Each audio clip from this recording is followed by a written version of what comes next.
Hello, everyone, and welcome to another episode of 1923 Main Street. Home of the Disney Travel Podcast with the latest Disney travel news. We are your hosts. I am Mike Bello-Braddock. And I'm Amelia Bello-Braddock. And today, finally, changes are coming to dining at Walt Disney World and Disneyland, as well as some refurbishments at Aulani, and Disneyland Resort holiday season dates and details have been released. Yes, your vacation planning is about to get a little bit easier. I call this the small big change. And it's one of those things that has been a real pain for years when you're planning a Disney World or Disneyland vacation. And we are talking about the dining reservation change.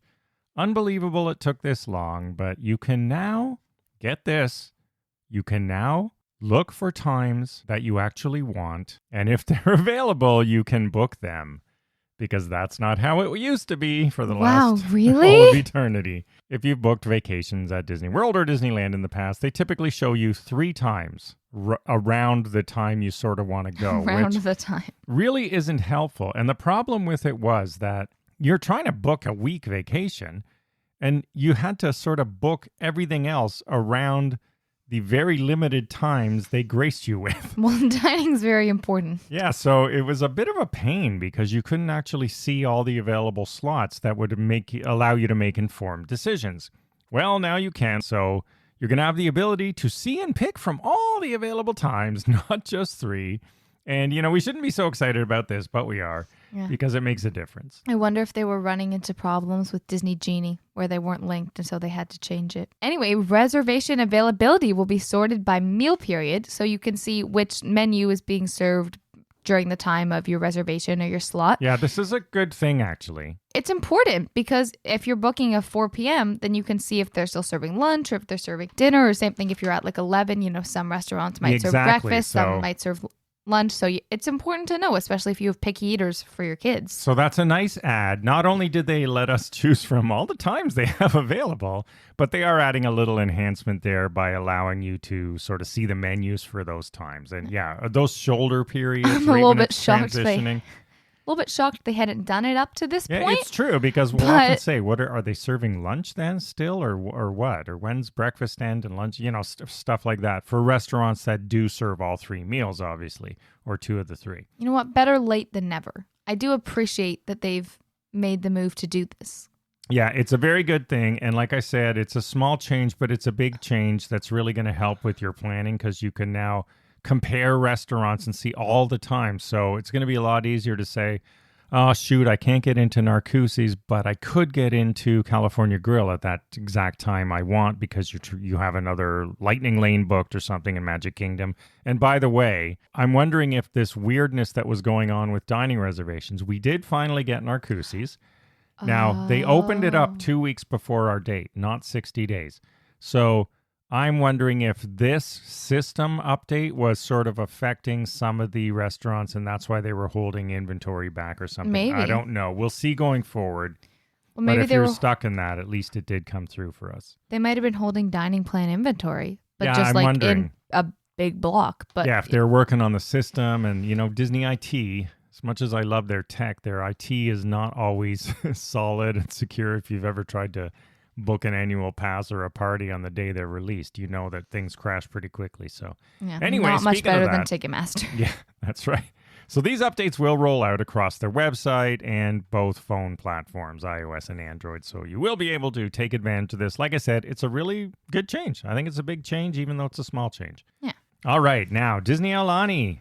If you are going there in October, this pool closure for refurbishment, I would say, is pretty significant. Yeah. It's not the main pool, but I'd be pretty upset. You love this pool. It's the best pool. Why don't you explain? So let me tell what it is, and then Amelia will explain the pool. So if you're heading to Aulani in October, the Kamaka Pool and Grotto, which is the fun part, including the Whirlpool Spa, will be closed October 9th to 28th.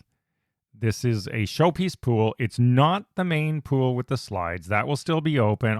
Most of the other pools are open. The stream's open and all that stuff. The Keiki Cove, which is the kids area. The Wailana pool's open. They did not mention Menehune Bridge, so I'm not sure if that's open. That's the splash pad. Yeah.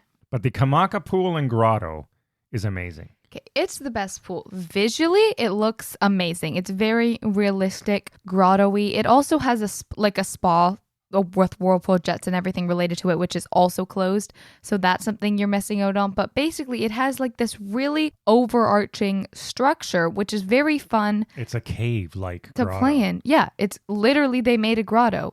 And it looks amazing. It looks quite realistic. It's also an I would infinity say. pool. So when you look out, you just see the ocean. I'm going to post an amazing picture of this pool.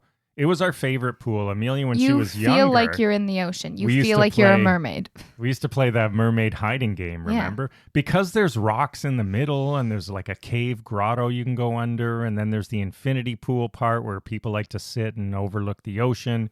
But you can have a lot of fun. We used to play hide and seek when she was little in this pool. You know, because there's places to hide. It's not just like a wide open pool. So it's going to be closed again, October 9th to 28th.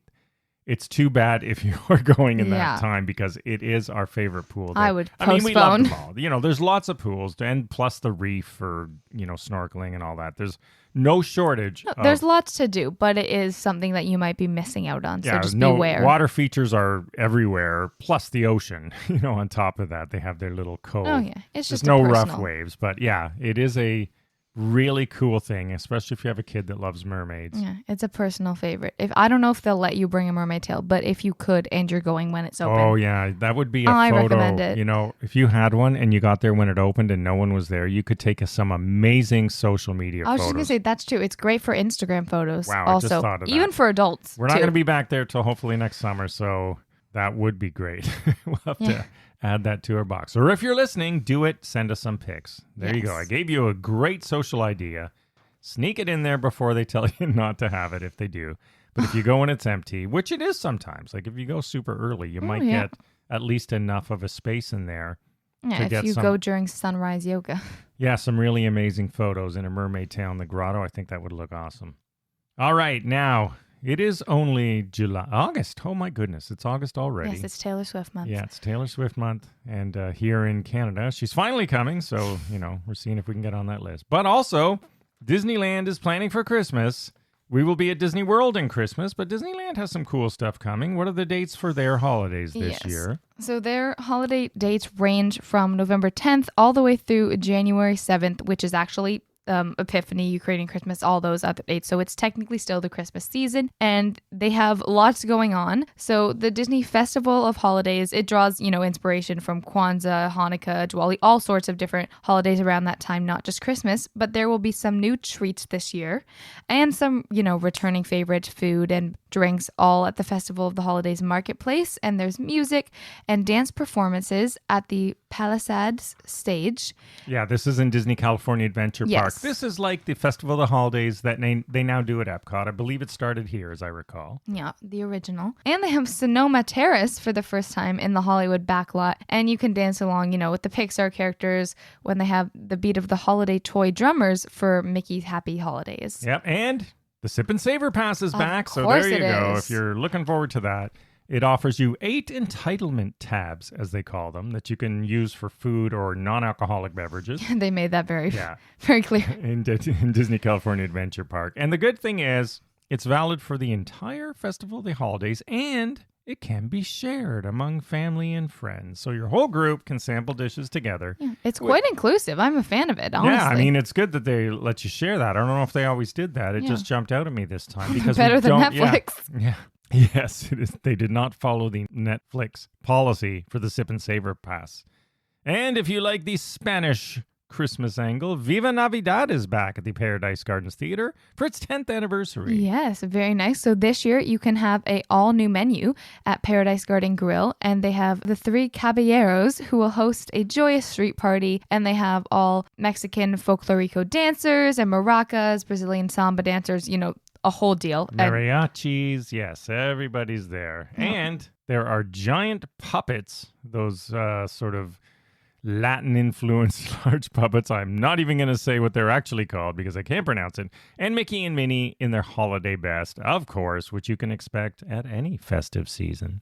Yes, and of course, you can expect some of your favorite Disney characters with special appearances like Mirabelle from Encanto. Yeah, so that's what's happening over at California Adventure now, across all of Disneyland Resort, there is more going on, Yeah, they've got as you would expect. So some festive decor and attractions over at Disneyland Resort. So first off, at Sleeping Beauty's Winter Castle, it has the beautiful icicles and the snow-capped turrets, as well as the oversized gingerbread house at Disney's Grand Californian Hotel.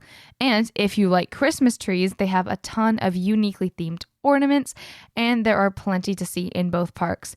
Downtown Disney District, Disney's Grand Californian Hotel, and Disneyland Hotel as well. So they're everywhere. Be sure to check them out. As well as, since it is the holiday season, you might be seeing some magic snow falling in areas of Disneyland Park. And I have to say, it's quite realistic. Yeah, I love the snow falling. It's sort of like pretty foam good. almost. Like it's not cold, obviously, but when it lands on you, it sort of sticks like snow does. The fluffy. If you're a northerner who gets snow, Yeah, as Canadians, pretty good. Yeah, it most mimics the sort of fluffy, slightly wet snow that falls. That's what it's sort of like. So Yeah, and of course, certain attractions also get their holiday overlays. So in Disneyland, they have the wintry waterway of It's a Small World holiday. yeah, and they play like holiday tunes in sort of among It's a Small World. Yeah, So, they really they do it really, well. They it's- don't do this at Disney World. No, it's they shameful. should. We need to Shameful, I say. We need to go here one Christmas. Honestly, it's very beautiful. And Jack Skellington redecorates the Haunted Mansion as per usual, and he makes it the frightfully festive Haunted Mansion holiday. And this year, they have a new haunted gingerbread house. Yes, Jack is bringing a gingerbread house. I'm assuming it's going to be in the dining room scene, but I don't know. Ooh. Yeah, he's stepping it up this year, honestly. And then in Disney's California Adventure, Luigi's Joy to the World and Mater's Jingle Jamboree both bring their seasonal spins for holidays. As in Haul. Yes, Disney loves a good pun. And then finally, there are the seasonal spectaculars, as Well, Disney of would course call there them, in would be. holiday entertainment. So lots of festive photos. Watch for Mickey and friends in their new holiday outfits in Disneyland Park. And they're putting a spin on the classic red and green this year with mid-century modern inspired looks. So we'll see what that looks like. Yeah, they've got a lot going on at the moment, but I am excited to see. And if you're a Santa Claus fan, he'll be there too. And you can pose for jolly photos Sorry, around Disneyland Resort. Who's not a Santa Claus fan? Well, people who don't celebrate Christmas. But even then... Yeah, but do they dislike him? No, I don't think they do. And, I'm sure there's some kids who think, just in case, I better cozy up to Santa. Yeah. I think it's good to cover yourself off all the festive holidays, just in case some magic spins over from one to the other. Exactly. And for Merry Entertainment, Disneyland Park has a Christmas fantasy parade starring characters from Frozen, Toy Story, and more. And in the evening, watch for Believe in Holiday Magic, their Christmas-themed, holiday-themed fireworks show. Yes, I have to say, I think I am going to have to give the point to Disneyland this year.